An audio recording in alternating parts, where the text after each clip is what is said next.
نمازوں کے جو جمع کرنے کا معاملہ ہے، کیا آپ اس کو درست سمجھتے ہیں، جمع بین صلاتین؟ قرآن مجید کے اندر یہ بات بیان ہوئی ہے کہ جس وقت خوف کی حالت ہو تو آپ نمازوں کو قصر کر سکتے ہیں۔ اللہ کے پیغمبر نے اس بات کو سامنے رکھ کر جو حقیقت اس حکم کے پیچھے پوشیدہ تھی وہ ان خفتم کے الفاظ میں بیان ہوئی ہے۔ اگر آپ کو اندیشہ ہوتا ہے، یعنی جب آپ کو اندیشہ ہوتا ہے، افراتفری ہے، آپادھاپی ہے، جو کچھ جنگ میں ہوتا ہے، اگر وہی عام سفروں میں بھی ہو تو کیا قرآن مجید کی اس رخصت کا وہاں پر اطلاق کرنا چاہیے؟ تو پیغمبر نے یہ اطلاق کر کے دکھایا۔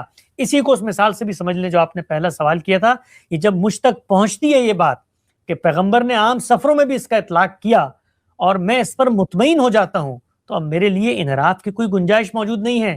کیوں نہیں ہے؟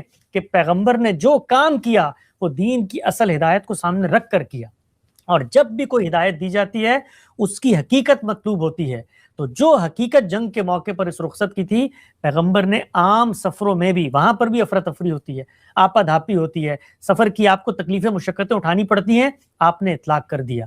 جس طریقے سے قرآن مجید نے یہ حکم دیا تھا نمازوں کے اعمال میں تخفیف کا، اللہ کے پیغمبر نے اس حکم کی حقیقت کو سامنے رکھ کر اپنے استنباط سے اس کے اوقات میں بھی تخفیف کر دی، اور یہ کہا کہ 2 نمازوں کو تم جمع کر کے بھی پڑھ سکتے ہو۔ تو یہ پیغمبر صلی اللہ علیہ وسلم کا استنباط ہے ایک قرآن مجید کے حکم کو سامنے رکھ کے۔ تو جو پیغمبر کا استنباط ہے اس کے آگے میں کیوں نہیں اپنا سر جھکاؤں گا؟